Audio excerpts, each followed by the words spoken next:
Hello there, it is Spud and welcome to episode 3 of the Roundup. Massive support on the last one, thank you very much for that, I do really appreciate it. In today's episode we're going to be talking about why Gwinn is the standout rookie of the year, and it's not even close. We're also going to be having a look at the matches from this week, including New York versus FaZe. We're also going to do a tier list on where I think the teams are at currently. We're also going to be talking about ESL Pro League S19, Group A and Group B, for Counter-Strike as well. And obviously at the end, we'll do our MVP of the week. So, let's just get straight into obviously the first discussion, which is the Rookie of the Year. Last year, obviously, it went to Scrap, and it was pretty comfortably Scrap's all year. People did say if Optic won Major 3 and Major 4, then Dan Ghostley could have got it, which I think would have been the case if they'd won 2 majors. But unfortunately, they didn't win any. This year, though, none of the top 4 teams have a rookie on their team, so it was going to be someone from the bottom 8. And after Major 1, everyone was talking about Linz, and that's completely understandable. I think, based off Major 1, Minnesota getting top 4 at LAN, I think that was fair, to be honest. But obviously Minnesota have dropped off quite a bit since then. I think before the season started, the majority of people's Rookie of the Year was a Boozer or Snoopy, and that just hasn't been the case. My prediction was Real, and obviously visa issues. He's now playing for Miami. I don't think he'll get top 5 at the moment, but that's just because he's only had a few matches on the Miami team. So yeah, I think this year though, Gwinn has just been the standout, and you can see the impact he has on the sub for the Royal Ravens, and in some matches, his impact wins them the matches where the other 3 players on the team might not be able to recreate that impact.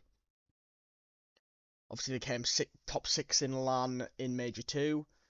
They're trying to get a winner's bracket spot in Major 3. They've just been knocked out of the top 8 for the Champs qualification running. They are 5 points off, but they know they need to win their online matches against the teams where they can win them. Sometimes that happens, sometimes it doesn't. It's just what the top 8 does, really. The bottom 8 does. They're quite inconsistent. I think all of the bottom 8 are inconsistent, except maybe the LA Thieves. They're the only team in the bottom 8 which I don't think are inconsistent now. But yeah, we're just going to show you here. Obviously, these were Gwynn's stats before this weekend's matches. So obviously he had a 1.07 KD overall, which is quite good, I think, for someone that's 9th in the standings. Yeah, I think that's pretty solid, to be fair. Obviously, these were before. I believe these were before the New York series, which obviously I'm going to mention again.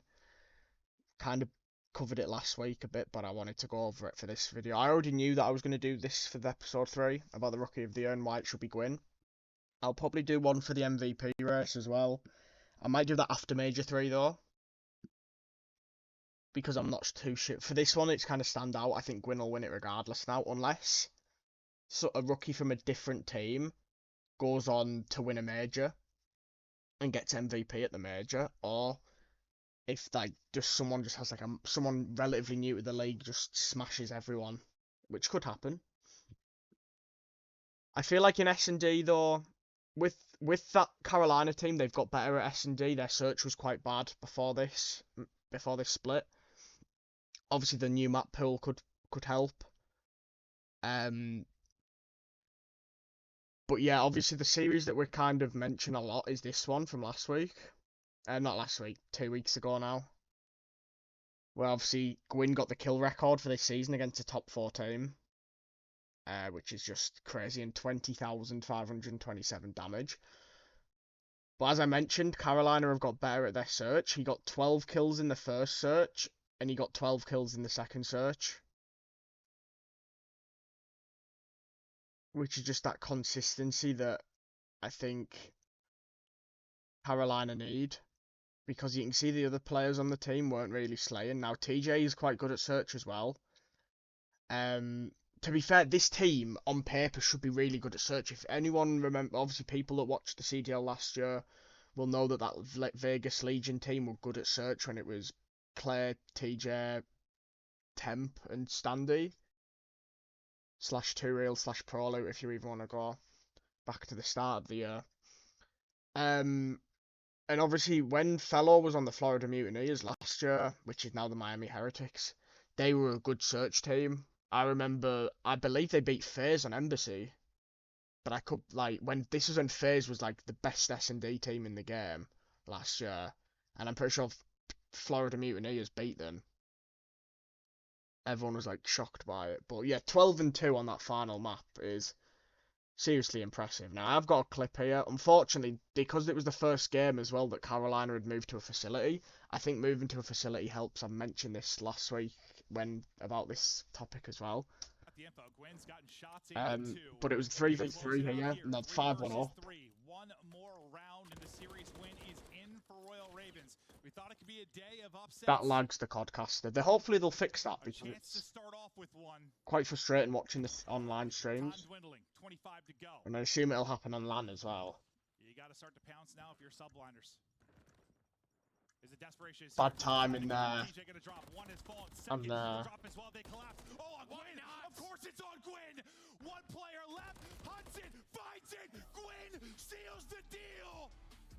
With a record-setting series for Gwinn and a much-needed win for Royal Ravens. Gwinn is different. We don't get the Gwinn reaction because they're at the new facility. Cams are off, but I imagine they are going nuts in that room. And they needed this one. And Gwynn's performance there They have been in this position before against Gwynn's performance there against against a top 4 team was seriously impressive, and they deserved to win the map. And to be fair, they should have won it 3-0, but they did kind of mess up in that control. And to be fair to Gwinn, if he hadn't gone for a kill, they would have won it. But I reckon he just wanted the kill record. But yeah, I think with Carolina, the ARs just need to be a bit more consistent. Clay's probably my favourite. Clay's top 2 between him and Scump for my favourite ever Call of Duty player. But I think just him and Fellow are quite inconsistent some maps. And I think that's if they had the ARs had the firepower that the SMGs had, this team would be close to the top 4. Because I do think TJ's decent. I couldn't believe that he was in challenges at the start of the year, to be honest. Right, so we're done with that. So yeah, then I would say currently my top 3. So I've got Gwinn first by a landslide. That won't change. That's locked for the rest of the year for me. Then second and third is tough because there's quite a few players you could go for. Snoopy's had good individual performances. Gio's done quite well since joining the Vegas Legion, but this split, he's dropped out of my top 3. Second, I'm still going to go with Linz. I am still going to go with Linz for second for now. But third, it's not really a controversial pick, but it's probably a bit of a surprising pick based off the team that they're playing for. And they don't really have as many standout games as Gwinn would have, for example. But I've actually gone for Estriel from the Los Angeles Guerrillas. Yeah, I think Estriel is... When I saw the LA Guerrillas roster before the season started, I was a bit surprised by the names that were on it. And obviously Estriel, brand new rookie, I think he's done pretty well. I think he's been better than Fame as well. And Fame, when he joined the Minnesota Rocker last year, was really, really good. But I do think Estriel's probably third in the rookie race. Now, I don't think he's close to the other 2, but I think he's just ahead of Gio personally. I also want to know which 2 people didn't vote for Gwinn as MVP on the breaking point.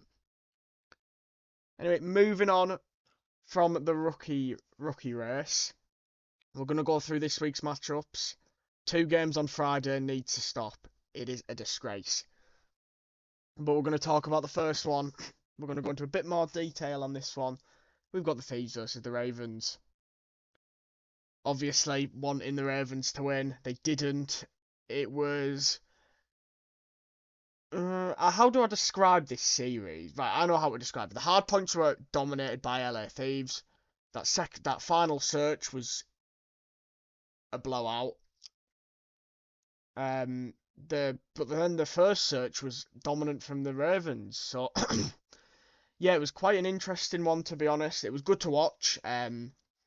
First map, you know, Fellow had a good map on Karachi, but Gwinn obviously not his best map. It was a very poor map from Gwinn. All right, literally as a minute before I was saying how he's clearly rookie of the year. But he's human, you know. He had a bad map. It's fine. You can't really hate on someone for one map. Ghosty and Joe Deceives, though, doing really well. I just want to pick up on Joe Deceives. I think going to challenges for Major 2, getting benched, has worked perfectly for him because he's a completely different player. I always thought that he should have been dropped. He shouldn't have been dropped instead of an Afro should have straight away. But yeah, Joe Deceives doing really well. Map 2 was run by the Ravens. Fellow, really good map from him, 11 and 3. They're quite good at search and destroy on Rio. I think the Ravens, their record's quite good on it. And then we went to the high-rise control, which, if you base it off the slaying, you can see why the Ravens won. They just had a lot more kills. Gwinn 30, Clayster got 30 as well.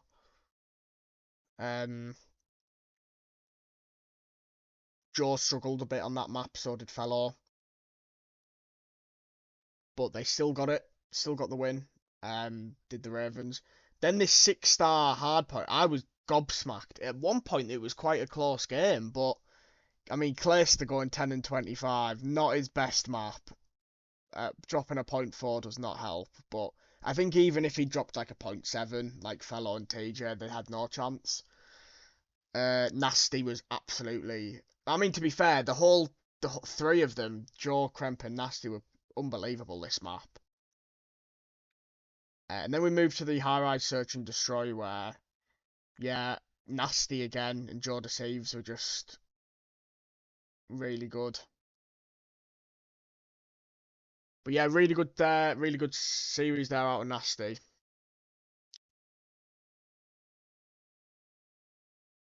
Right. And then we've got LAG beating the Minnesota Rocket 3-0 now. Flames' debut, and he was really, really good. He clutched up twice in the search and destroy with the 1v3s. Yeah, really impressed by Flames because his challenger stats weren't even like outstanding. I think it was a 0.95 overall. But yeah, really impressed by by the Gorillas there because they're known for being horrendous online, and they literally just lost 3-0 to the Ravens last week. But they made a roster change. They took Adam Assault onto the bench, and they brought in Flames, who was their sub, and it worked out perfectly for them. Well, for the first time. And then the second match that I wanted to mention here was the Boston Breach versus the LA Gorillas. And Boston Breach are a disgrace to the search and destroy game. A disgrace. First of all, I want to give props to Diamond Con here. Really good map. Estriel. I think, to be fair, everyone on LAG played well.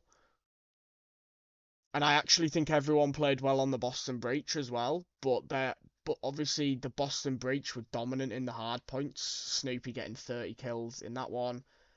Pentagram, probably his best map so far since joining the CDL with a 33 and 18. But Diamond Con getting 13 kills in the search and destroy. And then Estriel getting 13 kills in the first search and destroy. They just can't win a game 5. They haven't been able to do it really since the CDL was formed. But Boston Breach are really good at hardpoint, but their search and destroy is the worst comfortably, and that is why they're the worst team in the game. Because if you can win the control, or even a hardpoint against them, you will win the series. The only way Boston will win the series, in my opinion, is if they win both hardpoints and the control. Because they're that bad at search. And I don't know what it is about this Boston Breach team which makes them so bad at search, but they're just terrible at it. But another good win though for the Gorillas, like there's no denying that. And then Toronto beat Carolina 3-1. That fourth map was really close. I actually thought it was going to a game 5, but Ultra brought it back on the Rio hardpoint. And then we've got Minnesota Rocker versus the LA Thieves.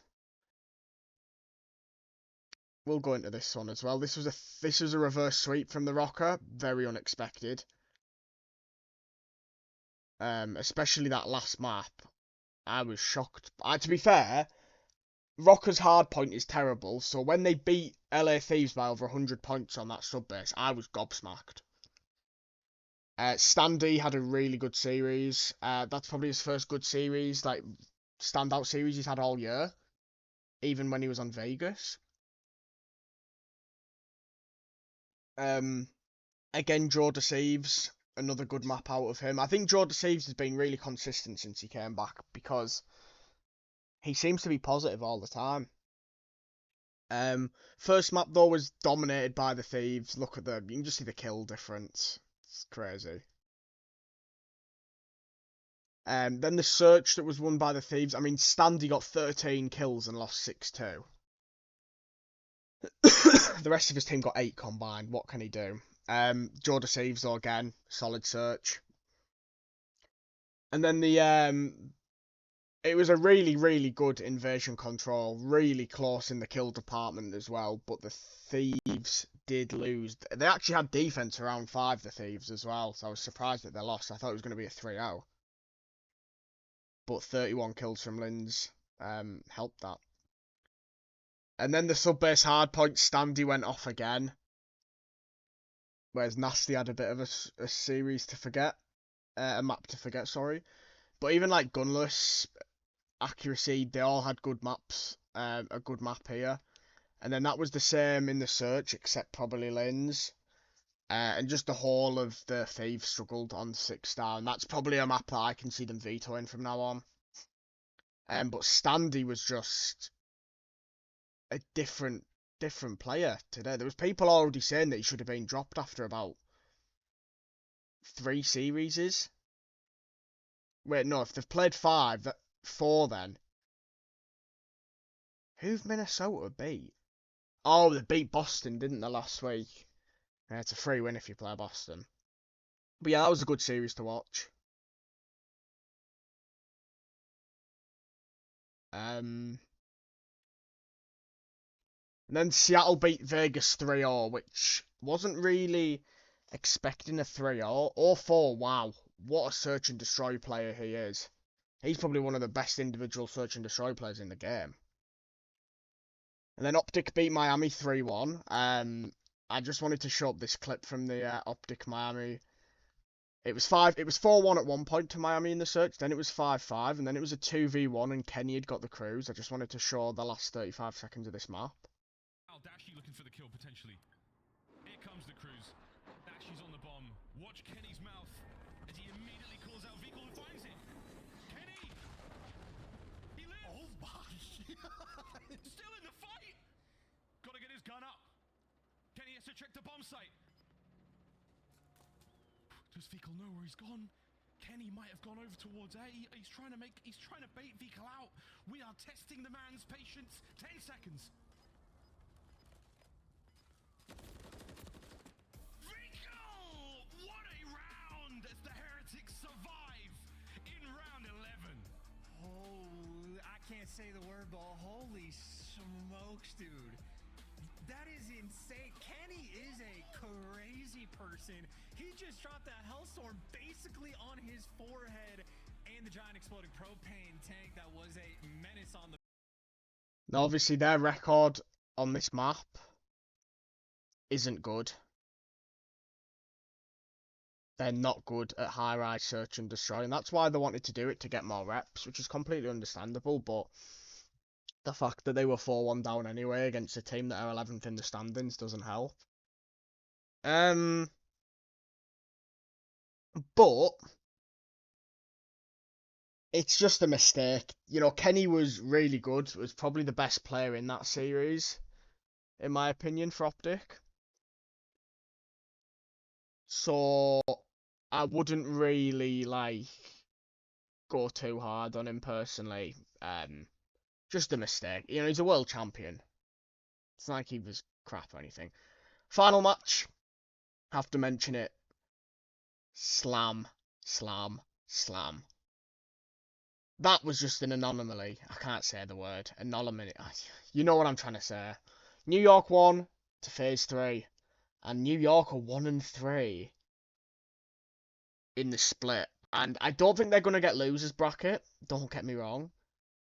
I'm not actually sure who they've got to play. I'm going to check after we've gone through this map anyway, because I was going to do predictions. But that first map was just, it shouldn't have even got subliners to 100 points.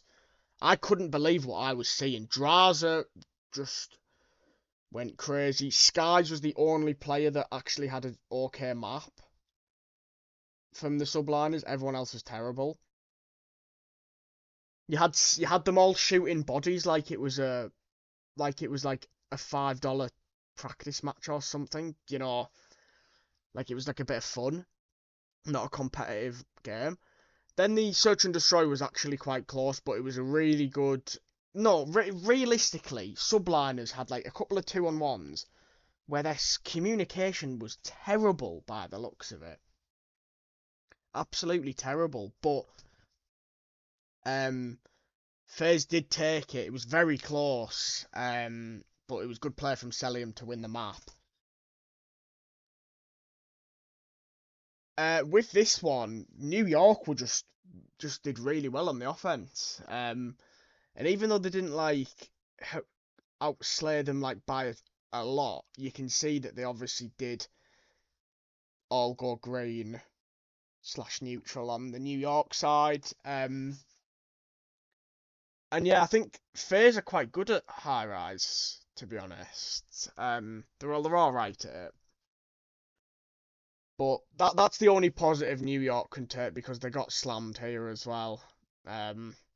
Draza was really good this series. He was the standout player. FaZe are just in a league of their own at the moment. And I'd be gobsmacked if they don't win the major. I think, honestly, and I really hope this doesn't happen, but I do think FaZe could easily just win every tournament now, including champs. Obviously, we hope that won't be the case, and you never know, Lan, anything can happen. The only team that can actually play against FaZe consistently is Optic, but they've never beaten them. But it always makes me laugh, because Thieves should have beaten FaZe at Major 2 in the winners bracket, but they didn't. Right, anyway, we've got predictions for this week. Finally, we have 3 games on a Friday. That's good. Next year, that has to be the minimum. You have to have 3, 4, and 3.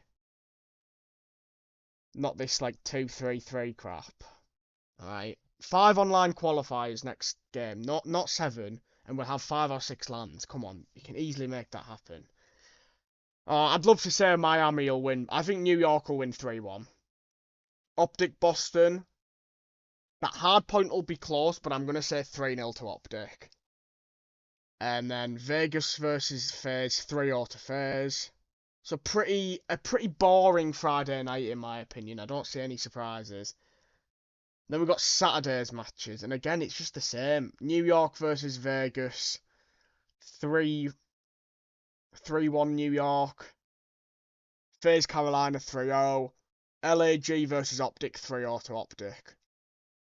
And then Sunday, we've got some actual close matches. We've got one. Miami-Seattle will be good. With how Seattle playing Surge, I don't know. I'll go 3-2 Surge. 3-2 Surge. Toronto, Minnesota, I think will be 3-0. Boston versus Thieves, I think will be 3-1.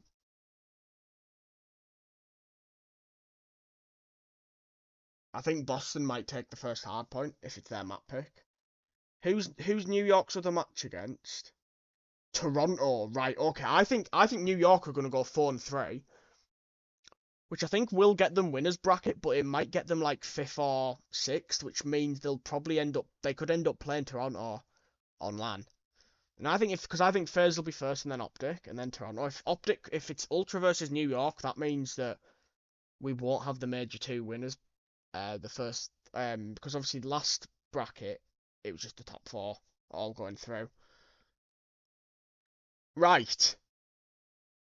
Now it's time for my tier list based off the current, just based off what's currently happening in the league. So I've already given FaZe their own spot at the top, and I've put Boston there just because of their search in their control. If they can get their hard point, if their hard point's good, if they can get their search up, which I just don't know if they'll be able to do it, then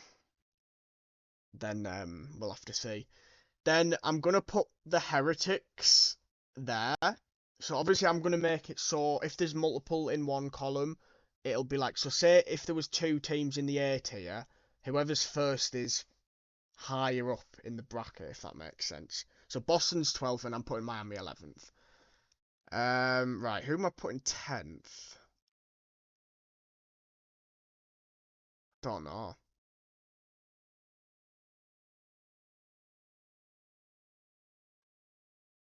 Close. Do you know what? It might be reactionary, but I think getting rid of Purge might have been a mistake now. Because I think he was playing the Hixie role last year, and I rated the Hixie role where the stats weren't as important. Yeah, dropping a 0.4 on a map isn't acceptable, I get that. But if it was a 0.7, it wouldn't have been as bad. Because if you saw Gio was thriving under playing with Purge. When he plays under Racing, Gio's stats are terrible. I actually think at the moment Vegas are the 10th. And I'm going to put them in the D tier. I'm also going to put, yeah, they've just won twice, I get that. Oh, I don't know. It's between Minnesota and LAG.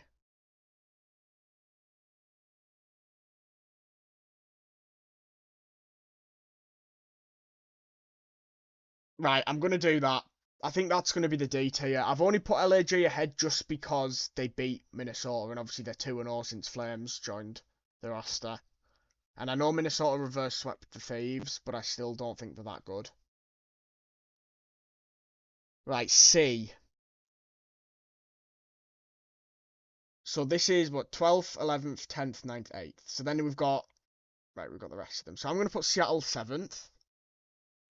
I think they're obviously doing better since this roster change. But I still think that they've got a little bit more to show. We haven't really seen them against any of the top teams yet in this form. Even though they beat Carolina, I'm going to put Carolina ahead of them just because I still think as a team, Carolina are a better team. They've just got to be more consistent getting these CDL points. Because I have this feeling at the moment, I'll mention who I think is going to make champs at the moment as well after. Then I'm going to put Thieves in their own tier. Yeah, they got reverse swept, but I still think they're the 5th best team now. And then I'm going to put Subliners and Ultra in A. I think New York are 4th best still. But yeah, they've dropped off a bit. And I'm going to put Toronto with them. And then I think Optic is in the S tier. And they're 2nd best, but they're nowhere near the level of FaZe. I personally think that's a fair tier list. Obviously, let me know what you think down below. Now, obviously, the CDL standings, it's Boston are miles away. For me, they're out already, unless they make a run this major and then start winning some online matches before the split's done as well. So I think Boston won't make champs. I don't think Miami will make champs. And then it's basically a fight between the other 2 spots. I really don't know. I think even though LAG just won 2 matches, I still think LAG won't make champs, but they'll be really close. They've surprised a lot of people this year, I think. Everyone expected them to be dead last. So I'd say Boston, Miami, LAG. And then the last spot's really difficult, but honestly, I'm going to say, and it's going to probably come as a bit of a surprise to people, because they've been so good until the drop Purge. I'm going to say Vegas don't make champs. I genuinely don't think Vegas make champs. I think the new maps just don't suit them either.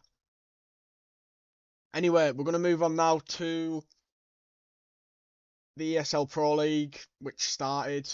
This is season 19. This is Counter-Strike, obviously, if you're not aware. So the Group A and Group B have been. So basically, you've got 8 teams to start with.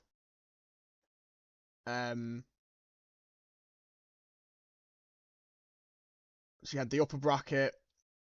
So there wasn't really any, like... That was a bit of a surprise. I don't think many people had Virtus Pro losing. And then FaZe obviously lost 2-0 to Astralis. And then Astralis won the upper bracket final, so they've got out of the groups. Then you had the lower bracket.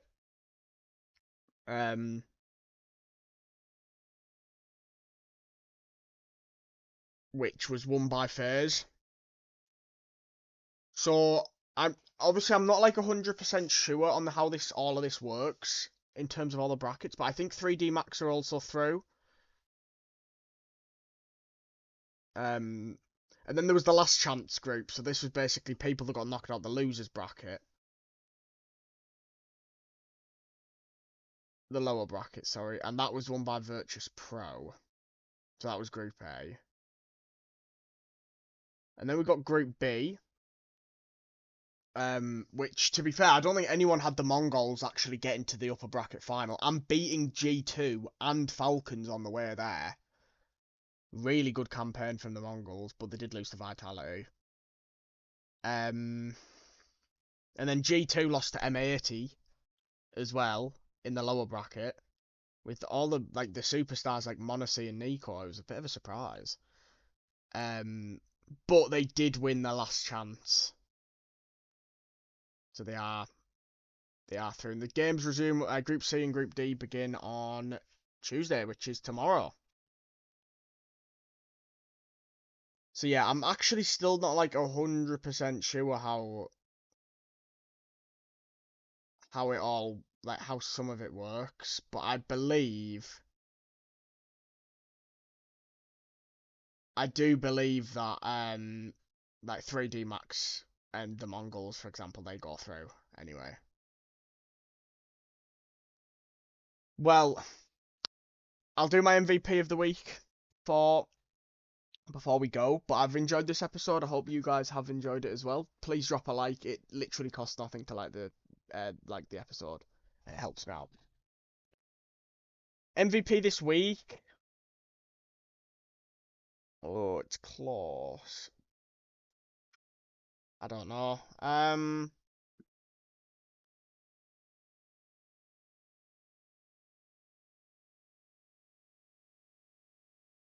Do you know what? I'm gonna give it to Flames.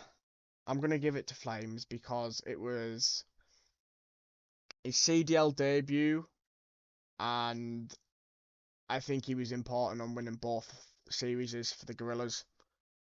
I think I would have given it to Draza if they'd played 2 matches this week, but because they only played 1, which was against the Subliners, I'm just gonna give it to Flames, I think. I haven't decided. Obviously, episode 4 next week will just be like the CDL games and the CDL games and obviously just the ESL Pro League. I'll see if there's anything else I can discuss though as like the major topic of the episode. But yeah, I've really enjoyed this one. Obviously this will be out tomorrow, which Tuesday. And yeah, I can't wait for the major because for when it's the major in a couple of weeks, I can do my predictions for the major before it starts. That when you've got all the winners and losers brackets, that's what I'm looking forward to. A lot, to be honest. Anyway, thank you very much for watching. Hopefully you've enjoyed it, and I will see you next time.